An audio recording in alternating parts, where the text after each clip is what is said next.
The crystal chandeliers of Meridian Estate cast dancing light across the marble floors as I walked through the venue's grand ballroom. My sister Victoria followed 3 steps behind, her Louboutins clicking with the rhythm of impending judgment. Mom trailed beside her, already wearing that pinched expression that meant she'd found something to criticize. "This is nice," I said quietly, running my hand along the mahogany banister overlooking the garden terrace. Victoria laughed, the sound sharp enough to cut glass. "Nice? Emma, this place costs $40,000 just for the venue rental. That's not counting catering, florals, or anything else.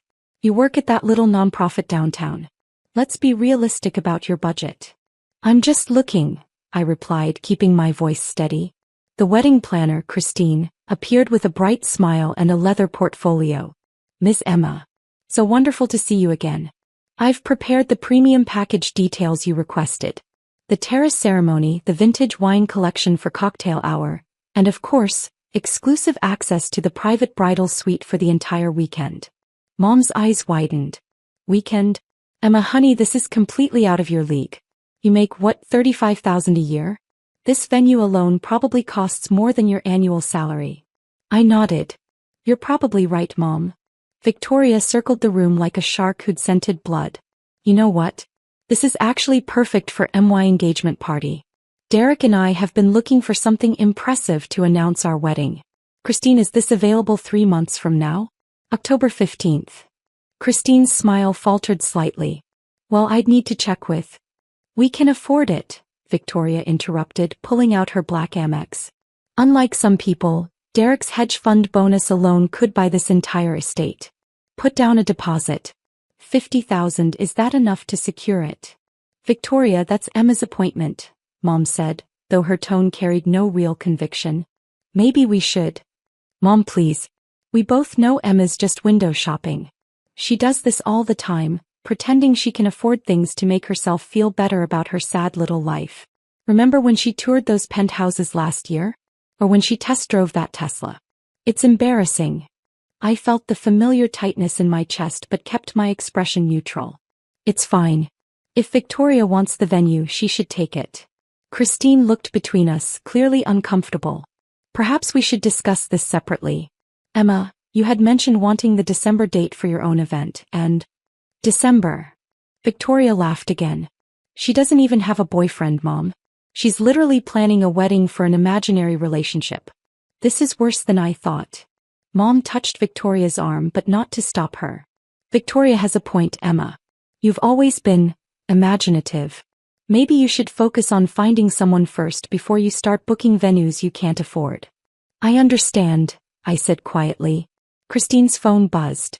She glanced at it, frowning. "Excuse me for just one moment. I need to take this call." She stepped toward the French doors leading to the terrace.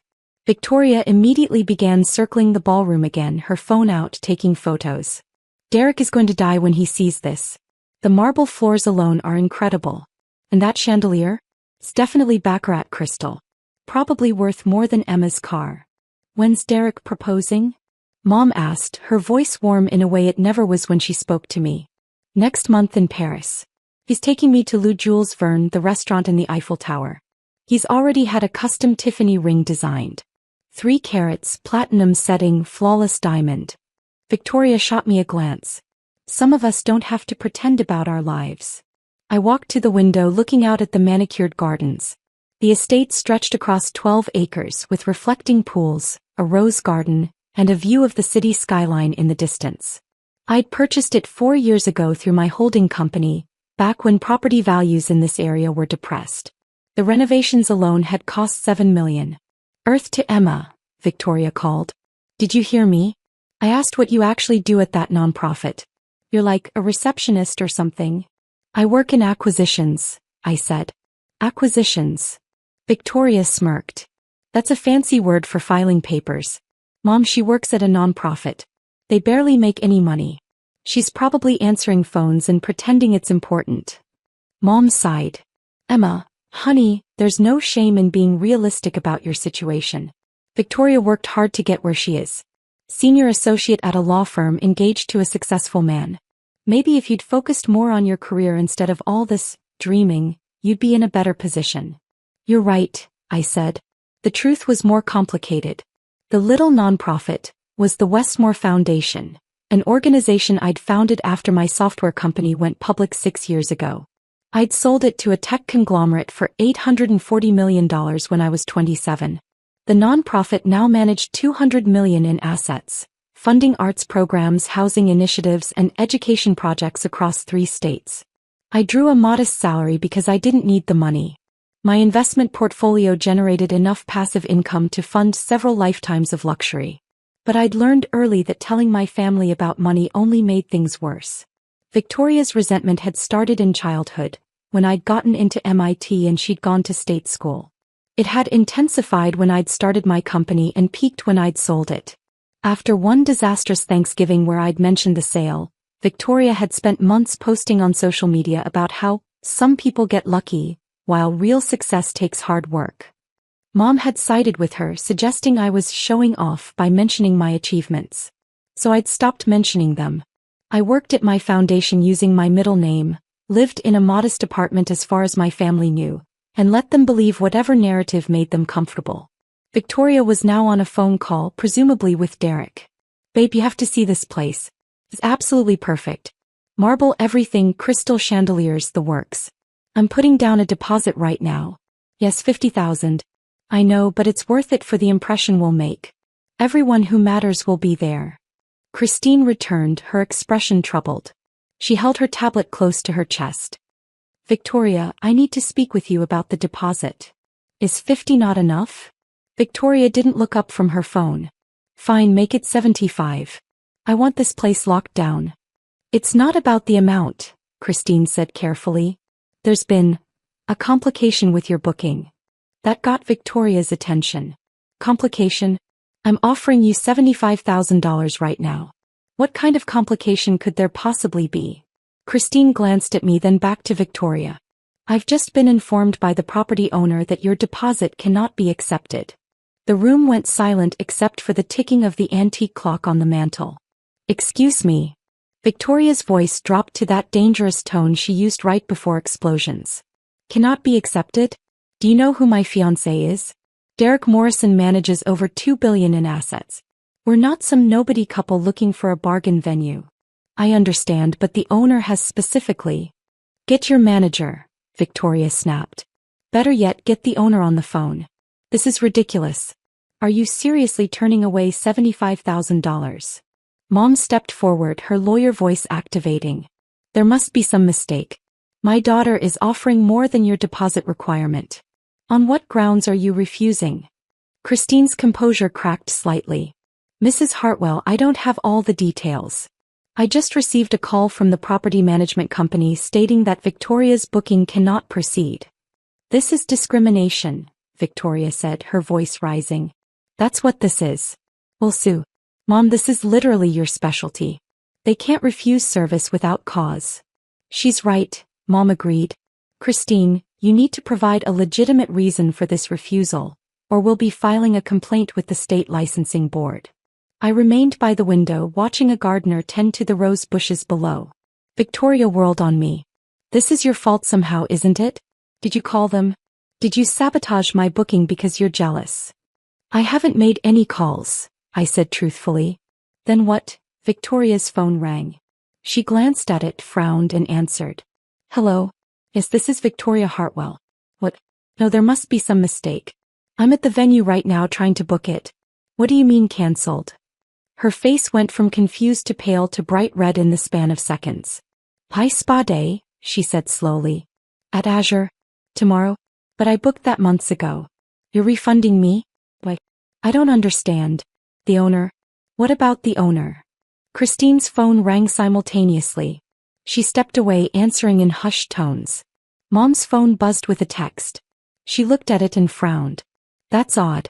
The manager at that boutique where I ordered your birthday gift, Victoria, they're saying the order is cancelled." "What is happening?" Victoria demanded, still on her phone. "Someone call Azure Spa right now and find out why they're cancelling my appointment. I've been going there for 3 years. Christine returned, her face now completely drained of color. "Victoria, Mom, I need to ask you both to gather your belongings." "Excuse me." Mom's voice went ice cold. You're being asked to leave the property, Christine said, and I could hear the tremor in her voice. Immediately. Victoria ended her call and stalked toward Christine. Leave? We're potential clients. I'm trying to give you money. The owner has requested your immediate departure, Christine said, holding her ground though her hands shook. Security has been notified. Security. Victoria's laugh was slightly hysterical now. Over what? We haven't done anything. We're literally standing here looking at a venue. A man in a dark suit appeared in the doorway. Michael, the head of security for the estate. He'd worked for me since I'd purchased the property. Miss Hartwell, I'm going to need you and your mother to exit the premises. This is insane, Mom said, her lawyer voice now tinged with genuine confusion. On what grounds are you removing us? The property owner's instructions, Michael said simply. Victoria turned to me, her eyes wild. You did something. I don't know how, but you. I've been standing here the whole time, I said quietly. Christine's tablet pinged. She looked at it, then at me, her eyes widening with recognition. Oh my God. What? Victoria snapped. Christine ignored her, instead addressing me directly. Miss Chin, I am so deeply sorry. I didn't realize. The booking was under your first name and I never connected. I should have recognized you immediately. Victoria's head swiveled between Christine and me. What are you talking about? That's Emma. Emma Hartwell. She works at a non-profit. This is Emma Chin, Christine said, her voice now respectful in a way it hadn't been before. She owns Meridian Estate. She owns 17 properties in this city, including this venue, Azure Spa, the Rothmore Boutique, and... That's impossible, Victoria interrupted. She's poor. She works at a non-profit making $30,000 a year. She drives a 10-year-old Honda. Christine looked genuinely distressed now. Miss Chin founded and sold Paradigm Solutions 6 years ago. She's the primary benefactor of the Westmore Foundation, which operates out of the Westmore building downtown, which she also owns. The booking I've been coordinating with her isn't for a wedding. It's for the foundation's annual gala, which hosts over 500 attendees including the governor and 3 senators. The silence that followed was absolute. Mom spoke first, her voice barely a whisper. Emma. The nonprofit is mine, I said simply. I founded it after I sold my company. Victoria's champagne glass, forgotten in her hand, slipped and shattered on the marble floor. You sold a company? 6 years ago. Paradigm Solutions. We developed enterprise security software. The acquisition was $840 million. The number hung in the air like a bomb. That's... Mom couldn't seem to finish the sentence. Victoria's phone rang again. She answered it automatically, her eyes still locked on me. Oh, yes, this is... What? The gym membership? But I've been a member for... The owner? Emma Chin owns? She lowered the phone slowly. You own my gym? Sunrise Fitness, yes. I acquired it 2 years ago as part of a real estate portfolio. Christine's tablet pinged again. She looked at it, then at Victoria and Mom. I'm getting notifications from multiple properties. Azure Spa, Rothmore Boutique, the Riverside Country Club, Elmwood Towers. Those are the luxury apartments where you live, Victoria. All owned by Westmore Holdings. All flagging your names in their systems. Why? Victoria's voice cracked. Why would they flag us? Michael stepped forward. Miss Chin has standing instructions about any family members attempting to use her properties. Once the system identifies them, all services are to be immediately terminated, deposits refunded and access revoked. Mom finally found her voice. Emma, this is... I don't understand. Why wouldn't you tell us? I did tell you, I said calmly. At Thanksgiving 6 years ago when the sale closed. Victoria spent the next 3 months posting about how luck isn't real success. You told me I was being inappropriate by flaunting my good fortune. So I stopped mentioning it. But you let us think you were poor, Victoria said. You let us mock you. You were going to mock me either way, I replied. At least this way I knew what you really thought. Christine's tablet wouldn't stop pinging now. Miss Chin, I'm getting alerts from... It looks like every property in the Westmore portfolio. Gyms, spas, boutiques, restaurants, apartment buildings. The system is flagging 2 names, Victoria Hartwell and Patricia Hartwell. What does that mean? Mom asked, though I could see understanding dawning in her eyes. It means, I said, still looking out at the gardens, that you're no longer welcome at any business I own. Victoria laughed, a desperate sound. You can't do that. You can't just ban us from everywhere. I own 43 properties in this city, I said. Commercial and residential. That boutique where you buy your clothes? Right. The spa where you get your treatments? Right. The gym where you have a personal trainer? Right. The country club where Derek plays golf? I own the building they lease from me. That upscale grocery store you love? I own the property. They have a lease clause that allows me to ban individuals from the premises. Mom's face had gone from pale to gray. Emma, honey, surely we can discuss this. We're family. Family, I repeated the word. Is that what we are? Victoria's phone rang again. Then Mom's. Then Victoria's again. Both of them stared at their screens, watching their carefully constructed lives begin to unravel in real time. That's the leasing office for Elmwood Towers, I said. They're calling to inform you that your lease won't be renewed, Victoria. You have 60 days. 60 days.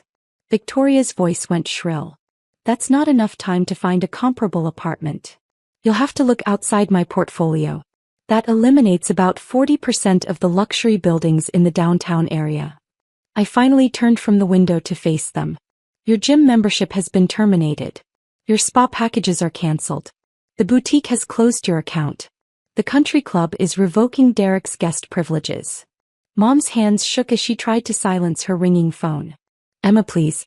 This is extreme. We were just joking around. We didn't mean. You meant every word, I said, my voice still calm. You've meant every word for 6 years. Every comment about my sad little life. Every joke about my pretending. Every comparison to Victoria's real success. You meant all of it.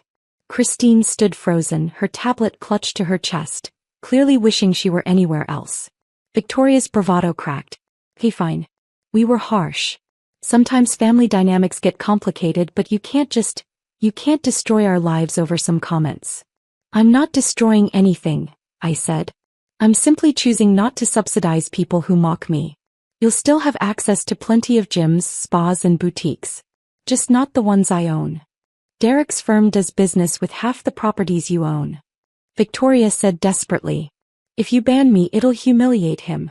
It could affect his career. Then perhaps you should have considered that before you called my life sad and embarrassing. Mom tried a different approach. Emma, I'm your mother.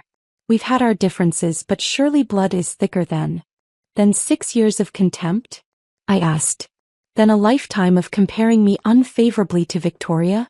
Then telling me I was showing off when I tried to share good news. Victoria's phone rang again. She looked at it and went even paler. It's Derek. He probably just got a call from his country club, I said. They're informing him that his guest membership, which was sponsored by you, has been terminated. They're also likely mentioning that his golf buddies might be uncomfortable with the association, given that I'm the primary investor in several of their firms. You invested in Derek's world? Mom asked, stunned. I invest in a lot of things, Mom. I have a diverse portfolio. Tech companies, real estate, venture capital funds. Derek's firm manages money for people who, in turn, invest with my funds. It's a small world at the top. Victoria sank onto one of the venue's velvet chairs, her phone falling from her hand. This can't be happening. Christine's tablet pinged one final time. She looked at it, then at me, her expression caught between professional courtesy and genuine shock. Miss Chin, I'm getting a message from the Pinnacle Restaurant Group. They're asking for confirmation on. They want to know if the ban extends to their establishments as well. It does, I said. All 12 restaurants in their portfolio. Mom's voice was barely audible. You're really doing this? I'm really doing this, I confirmed. Christine, I'd like to confirm my booking for December 15th for the Foundation Gala. The full estate premium package vintage wine collection, exclusive access for the weekend. Let's increase the guest list to 600. I'll have my assistant send over the updated requirements. Of course, Ms. Chen, Christine said, her professionalism snapping back into place despite her obvious discomfort. I'll have the revised contract ready by end of business today. Michael cleared his throat gently. Miss Hartwell, Mrs. Hartwell, I really do need you to leave the property now. Victoria stood on shaking legs. Emma, please. We can fix this. We can apologize properly. We can. You can leave, I said. You have 60 days to vacate your apartment, Victoria. Mom, you might want to check your own situation. I believe you lease your office space in the Morrison building?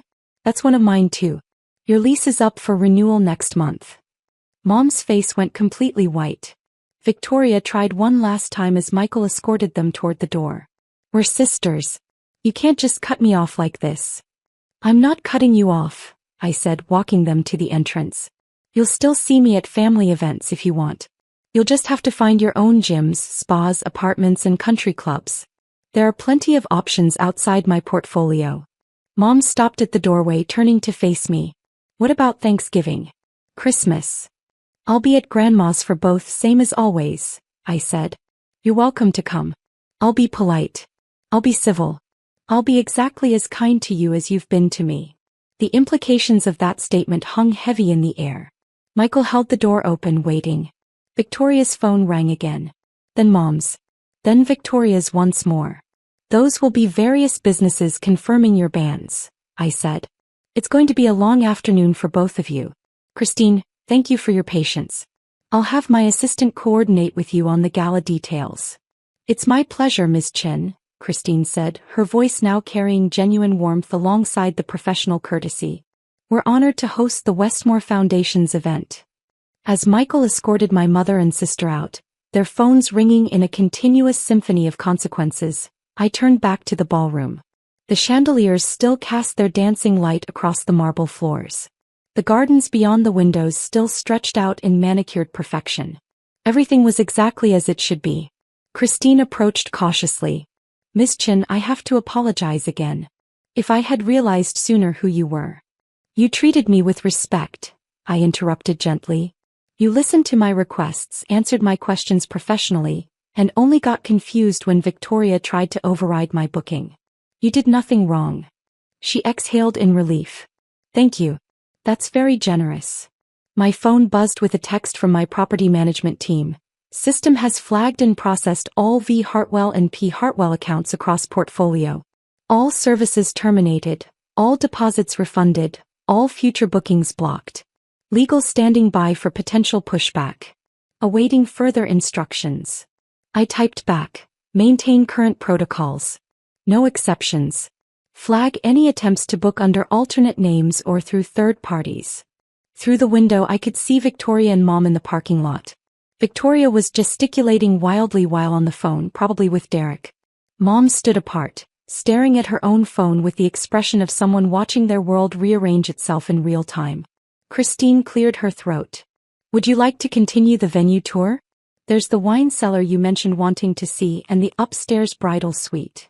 Actually, I said, I think I've seen everything I needed to see today.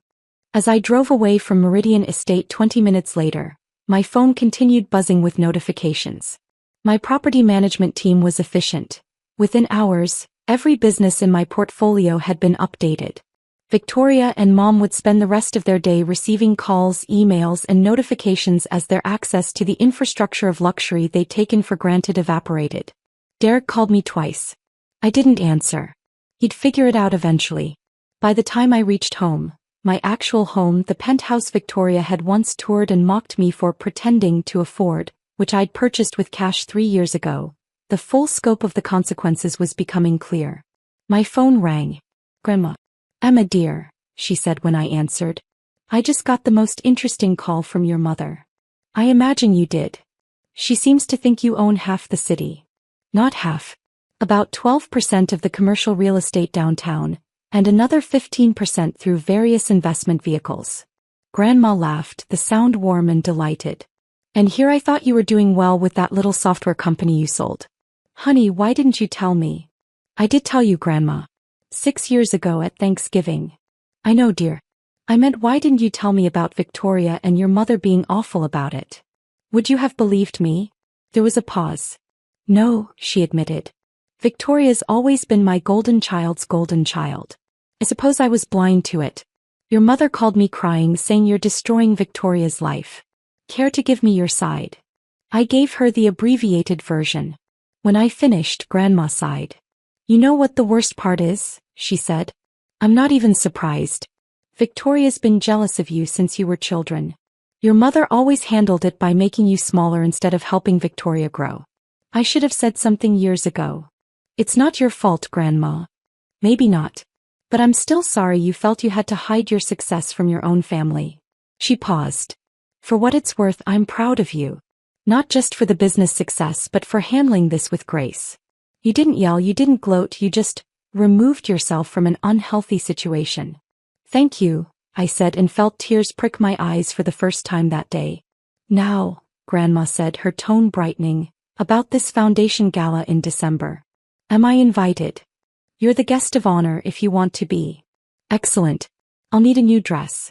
Preferably from somewhere Victoria doesn't shop. I laughed despite myself.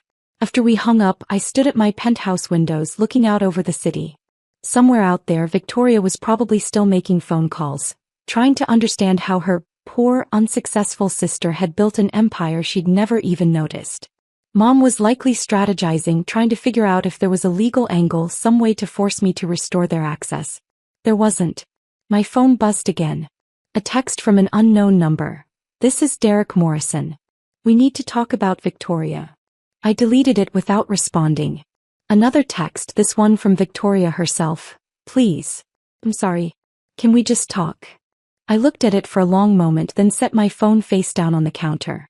The thing about consequences is that they're most effective when they're unexpected. Victoria had spent years feeling superior, secure in the belief that her law firm job and hedge fund fiancé made her successful while I languished in poverty. Mom had reinforced that narrative at every opportunity, comfortable in a worldview where Victoria was the golden child and I was the disappointment who needed to be more realistic. They'd built their identities on that foundation. Now the foundation was gone, and they were discovering that the empire they'd sneered at had been beneath their feet the whole time, holding up more of their world than they'd ever imagined. My phone rang again. This time it was Victoria's fiancé Derek's number. Then Victoria. Then Mom. Then a number I recognized as Victoria's law firm. Then Derek again. I silenced my phone and went to make tea. Tomorrow my property management team would send me a full report of all the accounts that had been terminated, all the leases that wouldn't be renewed, all the subtle and not so subtle ways that Victoria and Mom's lives had been restructured in a single afternoon. Tomorrow I'd probably have to deal with lawyers. Mom was nothing if not determined when she felt wronged. Tomorrow there would be family drama and recriminations and attempts at reconciliation that were really just attempts to regain access to my resources. But tonight I stood in my penthouse drinking tea, watching the city lights sparkle below, and felt the unfamiliar sensation of being completely unapologetically myself. No pretending. No hiding. No making myself smaller to make others comfortable. Just Emma Chin, owner of Meridian Estate and 42 other properties, founder of the Westmore Foundation, and a woman who had finally stopped apologizing for her own success. My phone buzzed one more time. A text from Christine at Meridian Estate. Ms. Chin, your contract for the December gala is ready for signature. Also, I wanted you to know, it's an honor to work with you. What you've built is remarkable. I smiled and typed back, thank you, Christine. See you in December. Through the windows, the city stretched out before me, 12% of it mine, all of it full of possibility. And somewhere out there, my sister was finally learning what I'd always known. Success isn't about looking rich. It's about being so powerful that people don't realize you own the ground they're standing on until it's too late.